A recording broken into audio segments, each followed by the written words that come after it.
ایک شخص حارث بن حشام نامی نے آن حضرت صلی اللہ علیہ وآلہ وسلم سے سوال کیا کہ حضور آپ پر وحی کیسے نازل ہوتی ہے؟ آپ صلی اللہ علیہ وآلہ وسلم نے فرمایا کہ وحی نازل ہوتے وقت کبھی مجھ کو گھنٹی کی سی آواز محسوس ہوتی ہے اور وحی کی یہ کیفیت مجھ پر بہت شاق گزرتی ہے۔ جب یہ کیفیت ختم ہوتی ہے تو میرے دل و دماغ پر اس فرشتے کے ذریعے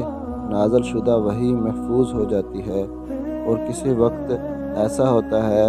کہ فرشتہ بشکل انسان میرے پاس آتا ہے اور مجھ سے کلام کرتا ہے، بس